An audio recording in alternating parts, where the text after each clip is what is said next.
invest in the relationship, especially if you start to see signs that it's going really well. Brands can now have a much more holistic view across all of these channels and also the value of each partner or the partnership channel plays throughout the funnel. We have set series of rules. Does this person have this amount of followers? Are they influential in the society? Do they have a lot of visibility?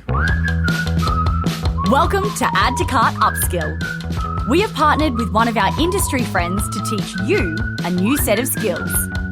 At the end of the Upskill series, we want you to walk away feeling smarter and ready to take on a new area of e-commerce. Here's your host, Nathan Bush.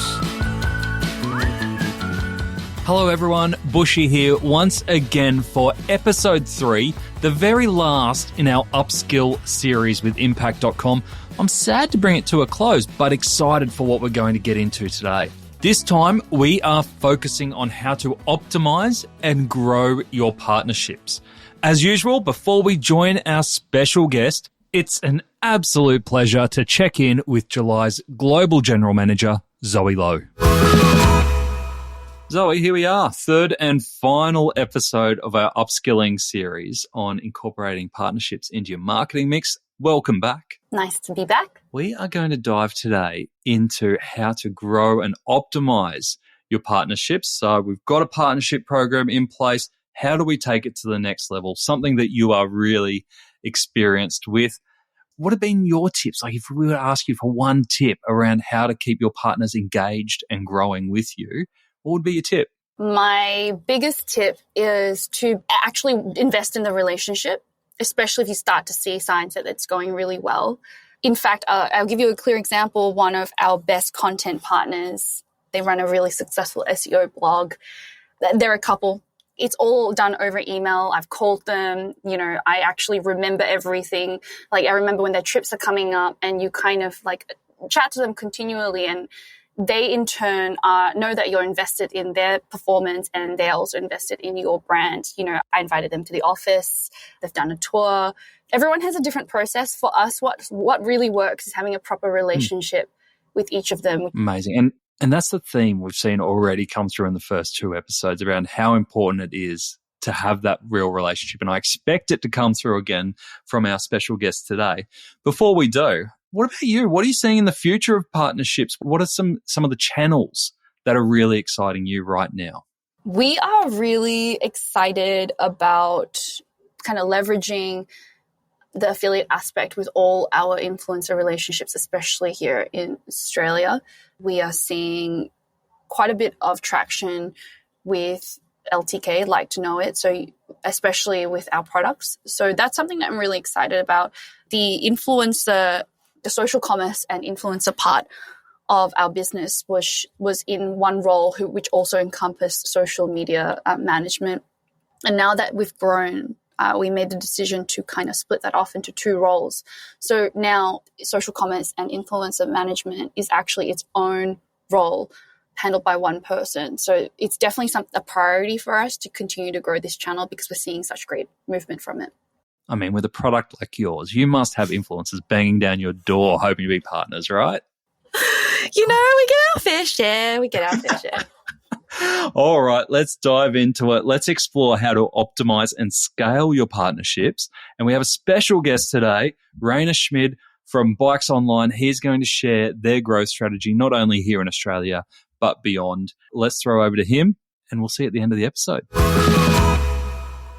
Rainer, thank you for joining us on Add To Cart. Really excited to get into our 3rd episode around partnerships. Thank you very much, Nathan. Looking forward to the chat today. Absolutely.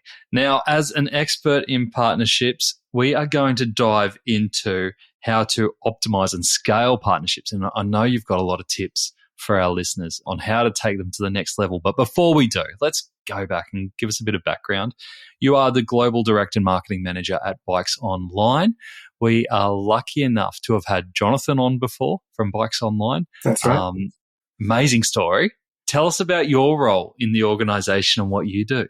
My role is a bit more on the marketing manager side. So it's kind of everything inbound to the website. Because we're strictly e-commerce, pretty much the only way people find out about us is through the internet or word of mouth. And that kind of all falls under my realm of responsibility. And global? Yeah, global.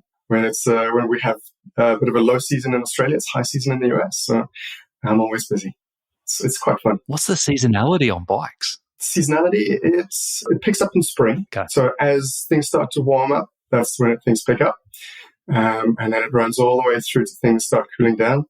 When that cold front hit us about a week and a half, 2 weeks ago, that's when things start cooling down. Gotcha. Yeah. And the bike business from an e-commerce perspective, I can imagine there's some unique challenges and approaches you need to take.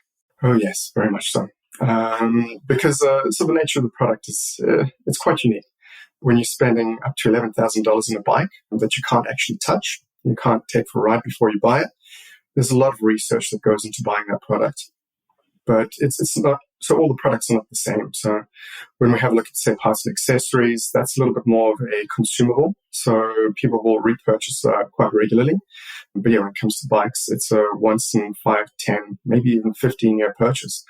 So yeah, it's definitely more of a funnel than cycle bikes, but parts and accessories is definitely a cycle. Gotcha. And where does partnerships fit into the global marketing mix for you? It fits in everywhere, but it fits in a little bit more when it comes to bikes. And that's because of the nature of the product. If you're looking to buy something that expensive, you're going to look around. You're going to see who says what about the bike. If you trust the influencer or you trust that product reviewer, it's going to have a bigger weight in your mind. That's kind of where we try and reach those people. And you mentioned influencers and product reviews there. Are they your main types of partnerships that you tend to steer towards? Yes. So for bikes, it tends to be that sort of partnership that we're looking for.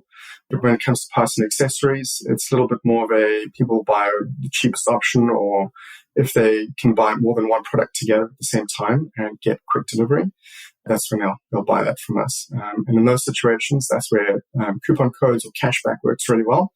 But otherwise, it's all about getting to that product reviewer. Another really good one is partnerships with, say, schools, partnerships with bike shops. You know, some people just don't have all the stock they need, but they're still wanting to make a little bit of commission on that sale. So instead of completely losing the sale, they'll send that customer through to us. And yeah, then they still earn a little bit of commission off the sale. Plus, because they've really helped that customer out, that customer's more likely to go back to the bike shop. So it works both ways for us. Cycling clubs is another big one because, yeah, your cycling club tells you that it's worth buying the bike from here. It's a good quality product. You're more likely to buy the product from there. And you're also funding that club, giving them a little bit of cash back in return. And I can imagine as bikes for most people are a passion or a hobby, there would be so many rich opportunities around partnerships to be able to create content and engage communities along the way. Exactly. Not like in normal, FMCG products. Exactly, yes. People are very passionate about cycling. They always want to talk about every little technical piece of information that nobody actually cares about most often. But yeah, you still get everybody who wants to know every single bit of detail. But yeah, a lot of it is just, it's getting that passion through. Shout out to my father-in-law. He is one of those people, knows where every part of his bike is from. Probably one of the worst days of my life was he's got this bike. It's a Ferrari. It's an actual Ferrari bicycle. And we went out on a ride one day. He lives near the beach. And we went out on a ride and I crashed it right into the sand. You should have seen his face. He was mortified. Ooh, ouch. So don't do that. All right. We've gone off on a tangent. From a partnership perspective, how long have Bikes Online been building and managing the partnership program? I'd say probably around about 3.5 years now. A little bit more actively in the last year and a half. But yeah, definitely in the last 3 years, that's kind of been most of the work being done there. Gotcha. So reaching a stage of maturity now? Yes. So we've also learned a lot of lessons, and the longer you're around, the more lessons you learn. And also, you then understand a few more strategies.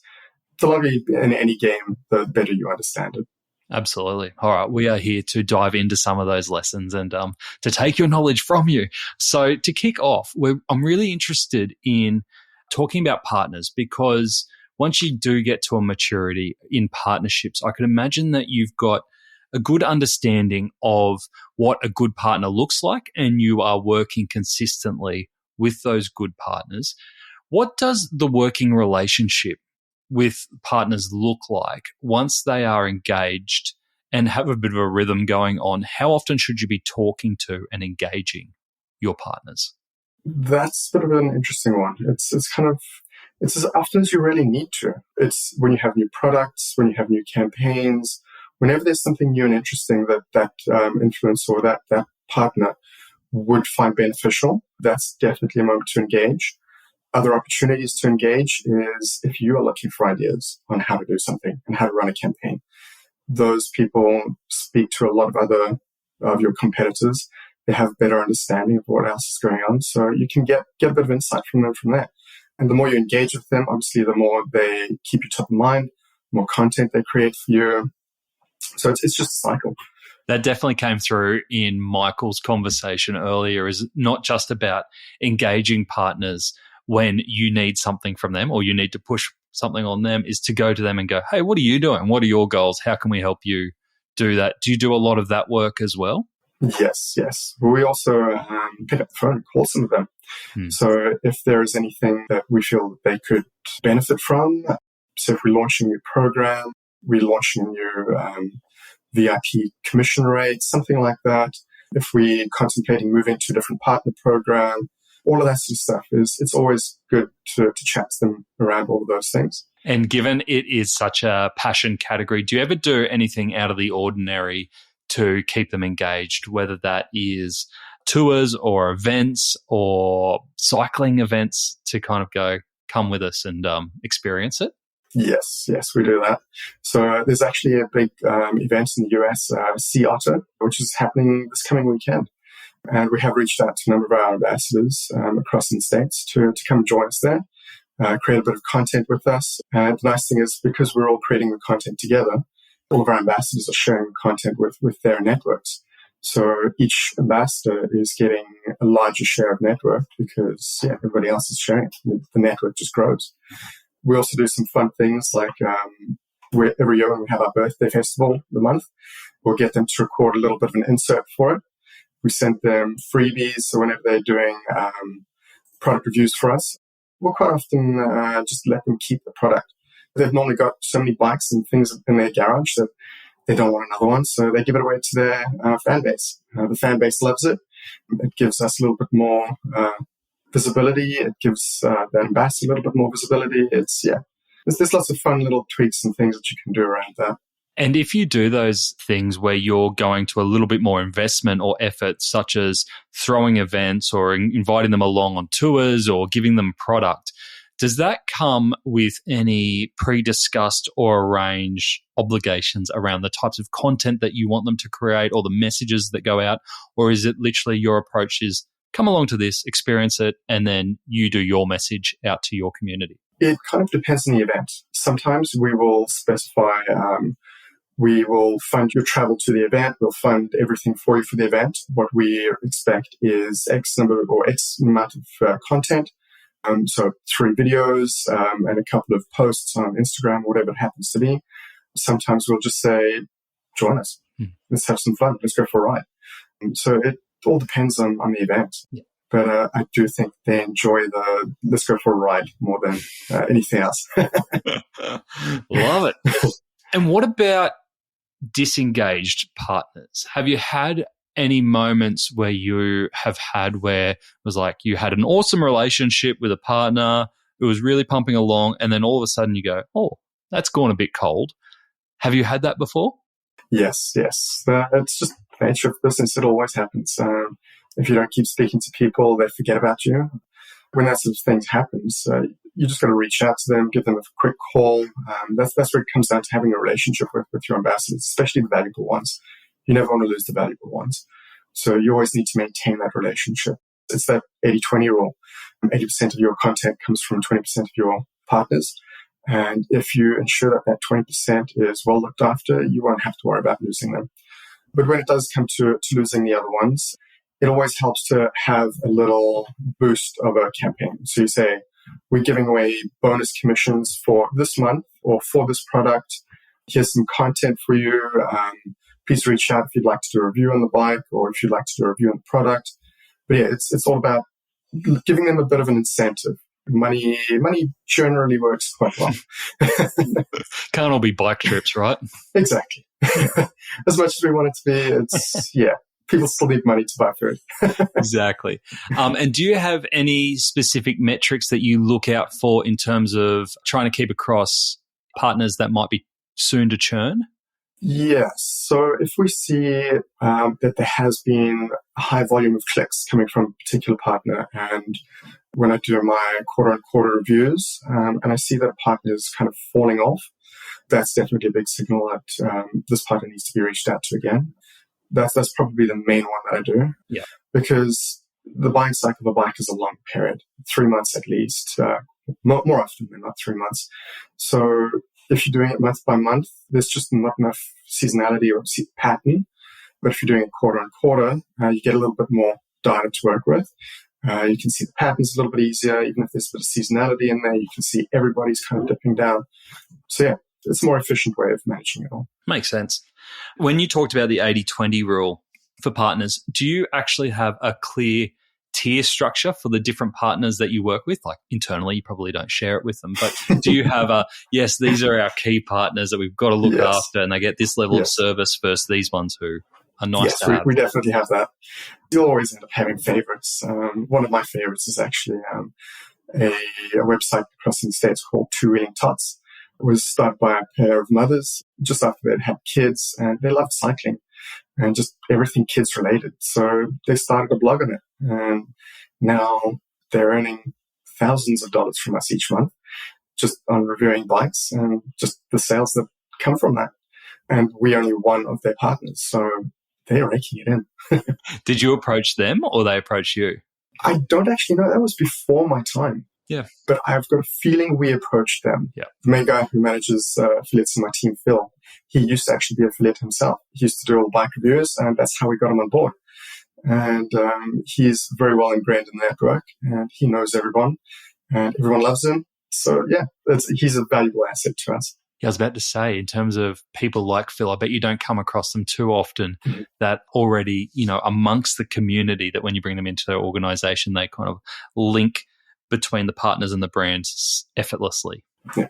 Well, that's also another thing with if you've got a mature relationship with a partner, they actually will reach out to other people that they know who are also reviewers in a similar field and connect you to that other person. That also helps you grow your network. Word of mouth is very, very valuable. Do you reward partners for connecting you to other partners? We do, yes. Yeah. Okay. We've just revamped that system as well. So we will be doing better rewards in the coming months. But yeah, it's always strategy and growth, strategy and learning. Yeah, that's one of our new learnings. Yep, makes sense. So if you've got this amazing network of partners on board and you're in a mature process of working with them to create new content and new offers for their communities, how do you keep track of all the partner content that is out there in the world? Oh, that's a good one. That's quite a difficult one, actually. So other than having Impact to kind of manage all of that activity, we also have a list of valuable videos or valuable articles that have been written, and we actually refer to those in our product pages. So some of our product reviews on videos on those product pages are actually content created by some of our affiliates. We tend to have external reviews, links to those external reviews, like Pink Bike or stuff like that, Florian TV, stuff like that. We will refer to those articles just as an additional set of quality of the product, because the articles that they do and the product reviews that they do are very objective. There's nothing that we can say that'll change their mind. It's always going to be, this is what we personally think about the product, and that's it. Are partners always 100% honest? Like, do you have partners who just throw down the gauntlet sometimes and you're like, oh, I wasn't expecting that kind of review or that kind of sentiment? Yes. How do you handle that? That's part of the agreement we have with them. We want the most honest review possible. So if you're going to say some bad things about the product, that's part of the deal. Obviously, we would prefer you to do more good things about the product. But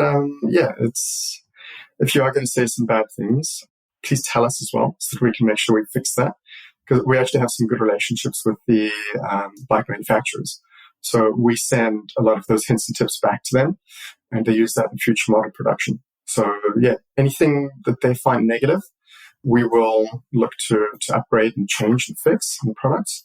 A recent one was actually with the Thok bikes. That's why we now have some tire inserts and some tubeless inserts and everything going with the bikes. That was a bit of advice from one of our reviewers. So yeah, we always take it on board, and it's very helpful to have that sort of information. I mean, it's a win all round if partners are feeling comfortable to be honest and transparent, because they're giving information back to their community that can be trusted. You're getting the feedback that you need to know from experts, and customers are actually can stay in the loop and trusted with what they're saying. I liked what you were saying about bringing their content back into your channels, whether it's the website or other channels, to sit alongside your content. Do you need their permission to publish their reviews or to bring in their Instagram posts onto your website, or is that just part of the agreement? Sometimes we need to purchase it from them. Sometimes it's just part of the agreement. Sometimes they're just willing to have that extra bit of visibility. It's a partner-by-partner agreement. Okay. We find that most of the time people enjoy having links back to their product or their reviews from our site, because it's some more backlinks and some SEO juice, as we call it, all dependent on the different products and the reviewers. It's a great tip to make the most of that content because, like you said, both parties win. Yeah. When you said that you keep track of the content within Impact, what does that look like? How does it store in Impact, and how do you access that content within the platform? So the main way we do it is if there are articles that have been written, there's always a link back within the platform. So it'll tell you what URL that product click-through came from that ended up in that purchase. And we can actually pull that list of URLs. So that is one way of managing things. It's also a way of keeping an eye on your sub-affiliate networks, because there are some less pleasant ones that sometimes end up in there. So just keeping a close eye on things like that's a very useful tip. Yeah, nice. Keeping it organized. Obviously, we've got a whole bunch of content that's out there being created that is independent of Bikes Online, but there would be some content in there as well that needs to carry your brand and your brand assets. What do you do if you find that a partner misrepresents your brand or uses your brand assets in the wrong way? Well, we have a couple of rules and guidelines that kind of protect us, but we actually haven't had to deal with that issue yet. It's something that we've never had somebody who's really misrepresented the brand. We have had some instances where products were really portrayed in a negative light. Obviously, we don't use that in our product reviews and stuff like that, but you can't help an honest review. Maybe they were having a bad day because that was the only 1 out of 8 that was bad. So you just kind of got to take it as it comes. But we do kind of set guidelines around what we would like to see in the ads, what we'd like people to say in the ads. But we make sure that they don't break character, because that's the main thing. We want them to remain in the character. That's who their audience loves. That's who the audience is subscribed to see. If we kind of force them to break that character, our message comes off as sounding insincere. Yeah. Then the reviewer or anybody who sees that review would think that that's a paid placement. They're not going to sort of trust the article. And that's counterproductive. So we kind of let people be who they are, but we kind of tell them where we would like them to kind of move, what sort of boundaries we'd like them to move within. Yeah, okay. That makes sense. And from the perspective of wanting to optimize the content that is created through your partners, are there any special contractual terms needed when you are designing those partnership contracts that you need to keep in mind that you may not need to have in other marketing channels, which is more of just a push message? Mm-hmm. Yeah, there are a couple of special terms that we need to always incorporate. And one of those is a definition of what content it is. So what is defined as content? Is it a 5-second video? Is it an image in an Instagram feed? Is it a 5-minute product review? You need to define that information. Otherwise, you're probably not going to get what you've paid for. You do get honest people who will just go to the ends of the earth and just do everything. But it just makes it easier for everyone. less chance of conflict. You have better working relationship. Everybody is very transparent in what they expect and what they are willing to produce. That's how you kind of negotiate the agreement. Just be transparent, say exactly what you want, and define things. And as your partnership relationship becomes more mature, do you find that some of those partners go, yep, cool, I know we agreed on this reel, these stories, this review, but I've got this awesome idea for this bit of content that they want to pitch to you? Yes, we have that a lot. Quite often we can just pull money out of the budget and give it to them for that, because it's going to be a few extra pieces of content. But sometimes we'll tell them, go ahead and create it. If you get X number of views, you'll get a bonus payout of X of cash. If you get this level of views, you'll get a bonus payout of this. So yeah, depends if we know that it's going to be a really valuable piece of content, we'll just pay up front and say, yes, please go ahead. Here's the money for all your resources that you need. Other times we'll say, produce the content and let's see where it's going to go from there. Gotcha. And have you had the instance of them going, yep, cool, there's content, but there's also other things that I do with our community, whether it be events, live streams, new launches, promotions, that kind of get a bit messy and a bit all over the place? It doesn't often get messy. Okay. But you do get a lot of requests. So we have one partner across in the US who works or has started to work a bit with schools. And he's asked us for a big discount for one of the schools he was working with. And it just kind of worked out that it was exactly the product category we had oversupply of that he wanted to give to these kids. So yeah, it worked out for both of us. Kind of reduced our inventory level a little bit. And he got to give all of these kids their new bikes. He built a new bike park with them, which they thoroughly enjoyed, gave them a whole bunch of new skills. And he got a whole bunch of bonus content. We got a whole bunch of bonus visibility. It was just a win-win for everyone. Amazing. Yeah. So when you are having all these requests come through, assuming we've got a really mature partnership program, some great partners on board, I could imagine that there would be a number of requests or ideas coming through that would range from really small and one-off things through to large partnership or big content, big partnership opportunities. How do you set up a process internally so that you can be responsive but not overwhelmed with all those options and get back to your partners? Well, we don't actually get too many. It's not an overwhelming amount that we get. We do get a lot, but we don't get an overwhelming amount. We get more. The highest volume of requests we get is actually for people wanting us to sponsor them as a cyclist. So whether it's a semi-pro or just a novice rider or something like that, we get a lot of requests like that. Sometimes we'll hand those up to the bike brands and they will sponsor that affiliate. Otherwise, we will do it internally. And we have set series of rules. Does this person have this amount of followers? Are they influential in the society? Do they have a lot of visibility? Is there a lot of engagement? Is there a possibility of a long-term relationship here? If there's good overlap with our audience, our target audience. So there's a bunch of things that we've built a set of rules around. It's taken time to build the set of rules, but yeah, it just helps us. We just go back to that set of rules and we say, okay, well, you've got less than 500 followers, which means you qualify for this. Let's trial it out like that. If it works, then we can continue. We do try and help them a little bit with content ideas where we have time. Otherwise, we'll connect them up with some of our other affiliate partners, other content creators, if they have the time or if they're willing to do a collab. So yeah, it's just a bit of a win-win for everyone. But yeah, you've got to have that set of rules. Otherwise, you're going to be staring at everyone that comes through and you're going to wonder whether it's worth it or not. And you're going to spend hours where you could be spending minutes. Yeah. So have that set of rules. I love that set of rules as a tip because obviously from a speed of decision making, but also being able to share the responsibility in the team or have fallback in the team.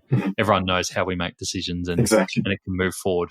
Yeah. So let's put it in perspective of the overall marketing mix. When it comes to things like paid social, we sort of know what a mature paid social strategy looks like. We kind of know what the ROI is. We have a content schedule. We have all of that humming and it becomes a bit of a process. Same as things like email. We know, frequency and flows and everything like that. What does a mature partnership program look like? Oh, that's a good one. So, mature partnership program is, so when you look at your affiliate partner, your tech partner, like Impact, for instance, they'll understand your business. They'll understand who you are, the kind of people you're looking for. If anybody comes across their new partners or anything like that, that they understand will be a good brand match for you, they will always send those through. We get good advice from Impact on that. We get constant lists of partners that could be very good partners. Cool. And is that hand-picked or automated? A bit of both. Yep. So they have a very good automated research tool, the discovery tool that does help a lot with finding new partners, but also our account manager there does send us lists of people that could be good matches. And he helps us sort of nurture those partnerships into an actual contract. Then when it comes to the partnership side of things, so the individual partners, as I said earlier, you've got people who will, bit of word of mouth, and they'll say, I know somebody who's looking to do some videos on these products, or they're looking to do a product comparison of bikes in this price range, stuff like that. That kind of network builds out a little bit more. And then each time you do that, provided you nurture those relationships and you're just nice to people, that goes a long way. They deal with a lot of frustrating brands with too much red tape. So if you can be that little bit of relief for them, that goes a long way as well. Yeah, brilliant. And you mentioned rules before, setting rules so that you can make quick decisions across the team. Are there any other lessons around processes internally around managing and growing the partnership channel that you've come across in the last few years where you've like, when we did this, when we added this into the process, this made our partnerships so much more automated or easy to manage and grow? Yes. One of the big ones for me was the Impact Optimise analytics platform. So we used to have a lot of coupon code partners in our program, but when we investigated sort of the trail and sales path of each of these transactions, we were seeing that quite a lot of our partners, our content creators, who are spending a lot of time and effort to create these pieces of content and reaching all these new people. Later on down the line, we were struggling with a bit of the coupon codes that were then at the last second just grabbing that partner away and stealing the commission away. They still did work for it, but in a different way. Yeah, so my learning there was to pull the coupon code affiliates out of that program, put them in a separate program with a separate commission structure. And if there was more than one sort of interaction with an affiliate partner, the coupon code the coupon code site does not get the cash. The person who introduced us to that customer gets the cash. So we've actually got a bit of an affiliate attribution model set up for the commission payouts. Mm-hmm. So when somebody introduces us to a new customer, they get a payout. If somebody is the closer, they get a payout. And depending on the nature of that partner, if it's like a coupon code partner, if they also introduce us, they get a payout. If they don't, if there was somebody else who introduced us in that process, then yeah. But that's been a constant learning, trying to get my head around that one and eventually implementing it. But it was actually quite easy in the end to get that live. Yeah, most people are struggling with attribution itself, let alone attaching commercial attribution. Yeah, and then you start looking at all of the other channels, and when you've got like 9, 10, 11 channels out in the market, everything is just an assisted conversion. Yeah. I wish there was one platform that could report on everything in one place at one time. Don't be silly. One word that keeps popping into my head as you're talking around the Bikes Online partnership model seems to be fairness. It feels like you really go out of your way to make the partnership fair for all your partners. Would that be fair? Oh, yes. God, that's a bad question. Really badly worded question. Is fairness important to you? Fairness is definitely important, yeah. So it's part of building that relationship with your partners. With our content creators, because they're so valuable to us, we make sure that they get their payouts, and we make sure that we're as fair as possible to them. And yeah, if they're losing out on their commission at the last stage, they will actually reach out to you and they'll say, hey, we've generated thousands of clicks. but we're not getting any revenue. What's going on here? And then when you look into the analytics and everything, you see, well, there was other people that were involved, or there was somebody else who was involved before you. There's a bigger answer to your question. So it's important to be fair. Makes sense. You talked earlier about providing incentives for partners who may be dropping off or at risk of churning, and to lure them back in and to engage them again. How do you keep existing beneficial partnerships growing? The ones that are really working and humming along, it might be easier to sit on them and say, yep, just keep doing what you're doing. But do you make any effort to go above and beyond to go, oh, this is really performing, maybe we can take it to the next level? How do you do that? Oh, we definitely do that. We do lots of that. That's why we have VIP commission programs. And one of the really cool things about Impact is that you can set every affiliate on their own commission structure. And you can set specific payouts for particular products. There's so much you can do there. And that's why we have the standard commission structure, which is what everyone will start on. And then when we see that somebody's a really good performer, they're generating good revenue for us, good sales, we'll reach out to them and say, you're doing an amazing job. You've reached one of our internal milestones, and we would like to increase your commission. And more than often, they're like, what? What do you mean? Pay me more? Yes, so please. They don't know about the potential different tiers when they're first starting. They don't know that they're starting on a base level of commission. No. So we just have, it's just set standard for everyone. It's the default that everyone starts on. And as we see fit, or if we see the partner's a very valuable relationship, we will actively sort of grow that. That's one of the key things. That's it's back in that 80-20 rule. If you look after that 20, then your 80 becomes bigger. Great rule. And then in terms of, you mentioned that Impact do a lot of work around presenting new partnership opportunities to you. Are there any other creative ways that you've come across to find new partners or new opportunities for partners that may be a little bit of a surprise or outside of the box for you?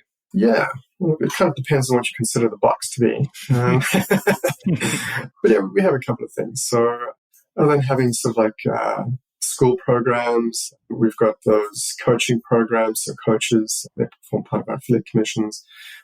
We have different product reviewers, trail builders, cycling clubs. We have different athletes, cycling shops, also form part of our affiliate network.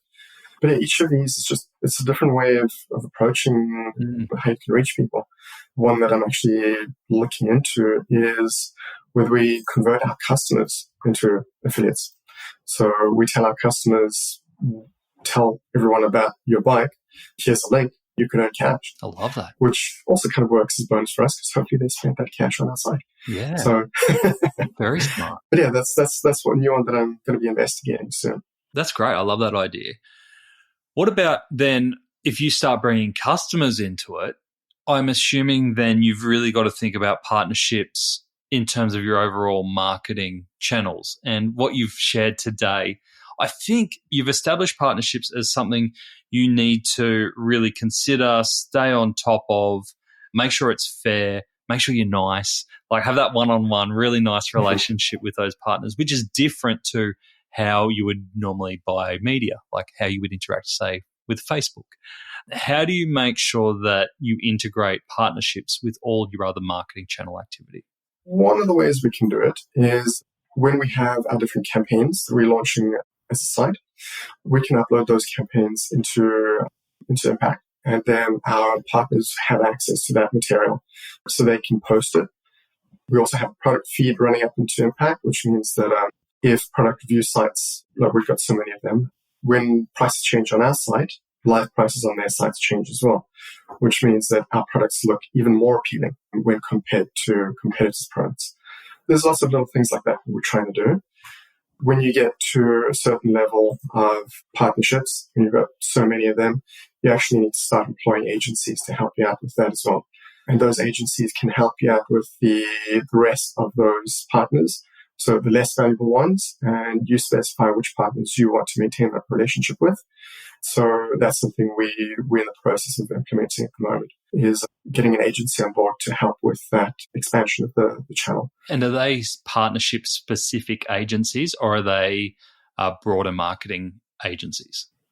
They're partner specific. Yeah. So they specialize in managing affiliate partnerships. They know the strategy, they understand the strategy, they understand little nuances of the platform that I may not understand. And yeah, they give you a whole new window to the world. Because yeah, we get such good conversion rates from affiliates that it's one of those channels that we really need to nurture. Yeah. You mentioned before around turning your customers into partners or advocates or affiliates. What are some other trends that you think might shape what the future of partnerships look like? Oh, interesting. It's hard when I throw questions like that at you at the end of a conversation. You're like, let's start when I'm fresh. So the future of where all of this is going. Yeah, I think a future of it is kind of leading towards where you can kind of measure things a little bit better, have better integrations between your different channels and with Google Analytics or whichever platform you're using to measure everything, so that you can understand what's happening. Something I'm really keen to see is post-impression tracking on these partnership platforms. That'll be quite a valuable thing for me because then I can actually really see how these affiliate partners are helping influence these sales. But that's something that I don't believe is available yet, but it is something that I would be very keen in trialing out. We'll make sure Impact listen to this conversation then. Oh yeah, no, I've sent them that submission before. But yeah, so that's the one. Then yeah, just having a better understanding of the commission structures, product categories, sort of where they would fit into the sales funnel. Yeah, that visibility along the whole journey. Exactly. Yeah. Having that better visibility, that would be key for me. I think that's a nice general statement though for most types of marketing. Would that be fair? Yes. Oh yes. What about you? Where do you get your inspiration from? What kind of brands do you look up to in the partnership space as who you think do it really well? In terms of brands to look up to, it's a difficult one. There's not too many brands that do similar things to us. There are a couple of big bike manufacturers who nurture quite good relationships with their affiliates and ambassadors. But I also like to just get a little bit out of the box and try what different brands out of the industry are doing. A good place to find that is podcasts or reading articles. I try to cycle to work once a week. It's about 2 hours each way, so it gives me a good bit of time to listen to podcasts. And try to get a ride in on the weekend. That's another 2 hours or so at least. What bike are you riding? I think everyone wants to know that. I've got 3 bikes. I work for a bike company. Of course I got 3 bikes. But yeah, so a lot of that comes from things like that. I think that's probably the bigger ones. Yeah. Going to networking events, that's another big one. It's always good fun chatting to people who have been doing things very different to yourself. We've got some networks going, like on WhatsApp, we've got some chat groups and things like that. We'll post up little questions in there, and then the network will respond and they'll say, yeah, have you tried this or have you tried that? I've wanted to do this, but I just don't have means to do it. Tell me how it goes. That's a good source of inspiration as well. Yeah, it's speaking to people. The industry is so new. It's just progressing so quickly that there is no best practice. It's always, what can you try? What can you do? What can you test? What provides good results? Yeah, and I think that's the one thing that I learned from diving into the partnership world, especially with Impact and the events that Impact.com did last year. E-commerce in itself is an incredibly open industry and a generous sharing industry in Australia. But I think partnerships take it to the next level, like you said. And everyone loves talking and thinking about the different ways you can do it because it's still relatively new. And I think that burst of creativity in it as well really helps people because it really is limitless to what you can do in partnerships. Oh, yes. Rainer, thank you so much for sharing your journey so far and all your tips and your lessons around how to optimize and grow your partnership program. Really appreciate it. It's a pleasure. It's been great chatting to you. I've been listening to this podcast for quite a while. It's great to finally be on it. Thank you for riding 2 hours on the way to work and listening. It's been a pleasure. You heard Rainer mention in our chat Bikes Online's tech support in there, and Peter Bray is back We can't keep him away, and why would we want to? He is back to help expand on the part that Impact.com plays in terms of growth when it comes to partnerships. Pete, you're back. You promised you'd be back. The people asked for you to be back, and here we are, the final episode. That's, it's almost like we're sponsoring this. Oh, it's unbelievable. I'd have you on even if you weren't sponsoring it. You know that. Pete, one of the things Rainer said was around the 80-20 rule that you mentioned back in episode 2. I think he was listening in and stealing from you. Hey, happy to share. Maybe I stole it from him. But, Rainer's a great talent and he's got a lot of experience in this channel. The entire Box online team do. And, one of the things that I remember in the early conversations we had with him and his team, and they came from working with an affiliate network, was the idea of diversification. They wanted to see if they can work with different types of partners, and what they've done is built something really unique. And in that really deep, in some ways, but also very, very niche world of mountain biking or road cycling, there's so many creators out there who are so happy to talk about different bits and pieces for their bikes. And so the Bikes Online team have done a great job of harnessing these niche content creators who have, maybe not the hugest reach, but very engaged audiences, and bringing them into their partnership platform. It's been amazing to watch them do that. Absolutely. A really mature partnership model and a great person to speak around optimizing and scaling your partnerships. One of the things that Rainer referenced was the Impact Optimise to help manage and reward partners. Can you share more around how this works? Of course. And it's a fantastic tool, something unique to Impact that our customers do love. Essentially, Optimise gives brands the ability to measure the incremental value of any partners that they have working via Impact, and also the partnership channel as a whole. One of the biggest bugbears from any marketer who has worked in affiliate is that they never know if a conversion from the affiliate channel was unique and incremental, or if they're just paying for a more traditional affiliate for a sale that they were going to get anyway. It's been a real black cloud over the industry, forever. Yep. Now, what Optimise has done, it's been giving brands the ability to see where any of their partners who are contracted through Impact have played a role in the customer journey. That could be top, middle, bottom of the funnel. This, coupled with being able to bring other channels like paid search, social, organic, display, retargeting into the mix, brands now have a much more holistic view across all channels of the value that each partner and also the entire partnership strategy plays throughout the customer journey and the broader funnel mix. So getting rid of that black cloud. Exactly. So we've heard about some great tools and some great functionality from Impact.com. What's coming down the line? What kind of new developments are you seeing that are coming for Impact.com? Yeah, well, I think that Impact has largely defined and led what we call the partnership economy globally. And we'll continue to do this. And a big part of our vision is to be the gold standard or the operating system for any type of partnership. And as part of that, we're taking a really big focus on the creator and influencer opportunity. Impact.com want to be the ones who really crack the influence opportunity in a meaningful way. Now, I won't say too much, but through acquisition, constant development, and just listening and learning with our customers, we see our upcoming creator offering being something really, really special. Pete, the people, think of them, the people who are asking for you. You can't leave it there. You can't just leave us on a cliffhanger. Okay. Give us something more than that. Okay. Well, think about any type of creator or influencer where a brand wants to find them. So discover them, engage with them, manage them, track them, remunerate them, and then report on the benefit that creator is providing for the brand. Now, if this can all be done in an automated and centralized way, it would be pretty cool. Now, other platforms exist, right? And they've been doing this, or bits of it at least, but not at scale. And they've been heavily affected by the changes that Meta's put up and a whole bunch of other stuff. But look, as a bit of a tease, you could search, if you wanted to, Walmart creator and just see what comes up. That might give some indication. You are such a tease. Pete, I just want to leave it here. We've had an amazing 3-part series. I've learned so much around partnerships, and we're so lucky to have so many experts in the field come and share their wisdom. I have to put you on the spot.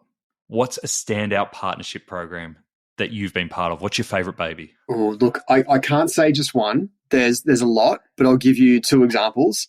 Zalora, I'm not sure if you've heard of them. They are the iconic sister company, one of Southeast Asia's biggest fashion marketplaces. Now, they use Impact to turn their own customers into micro-influencers, or what they call community influencers, whereas Zalora reward their customers, who those customers provide customers back to Zalora.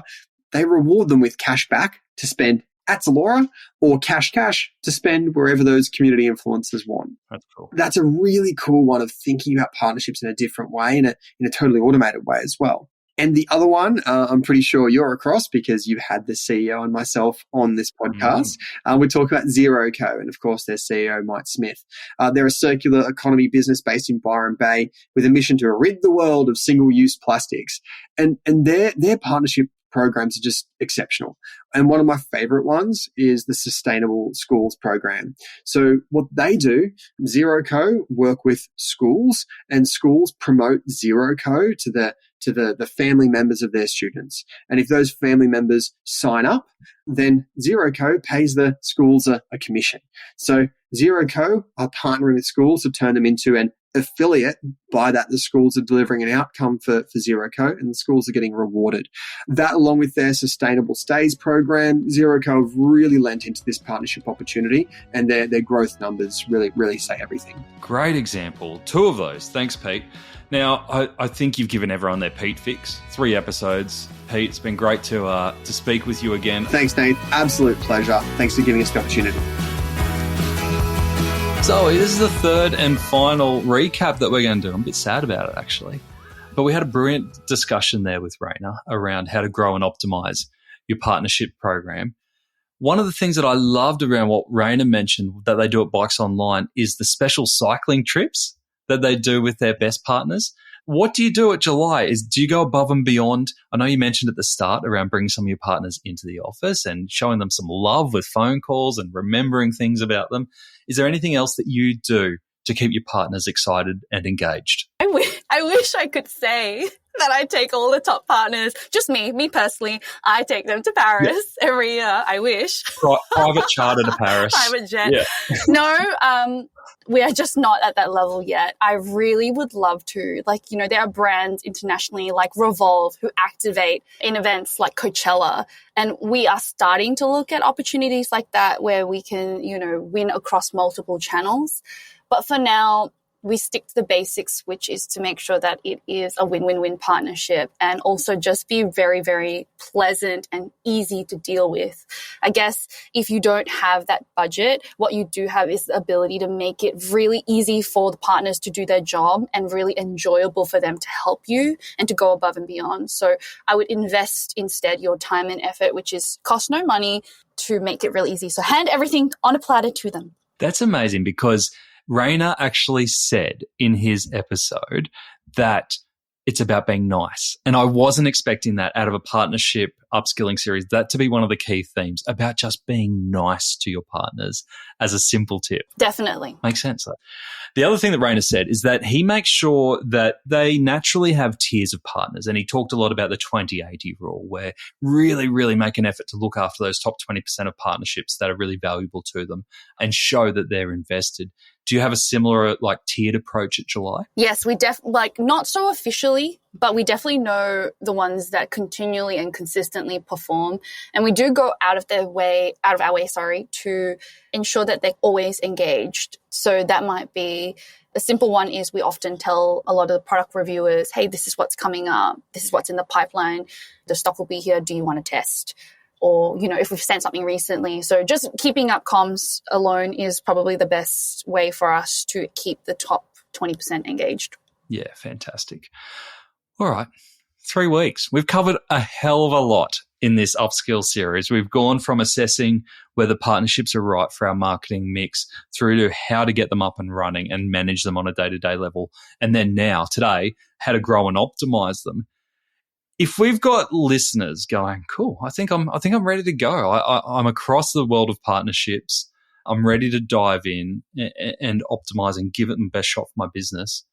Can I ask you for your one bit of advice that you would give them as they take this journey on? yes, we've recently, and you might have done this if you've invested any time or effort into building a brand.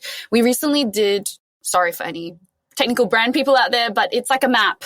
It's a map, and basically you map out like 2 kind of qualities of the brand that matter to you, and we literally put like Instagram profiles, other brands, like content creators, publications, all along this map, and we kind of picked the aspirational ones that we really, really wanted to target, and we went straight for it. Now, we are a 4-year-old brand, so it's time for us to really start like shooting for the stars, and we have a lot of momentum behind us. If you are earlier in the stage, I would go in with, start small and start from there and go for it, essentially. And don't be disheartened by any knockbacks, and don't be scared to even approach, because again, like in episode 1, we covered that a lot of bigger brands see so much value in working with smaller businesses who literally can work faster and have niche audiences. Zoe, amazing. Thank you for joining us again throughout this whole series. It's been amazing to have you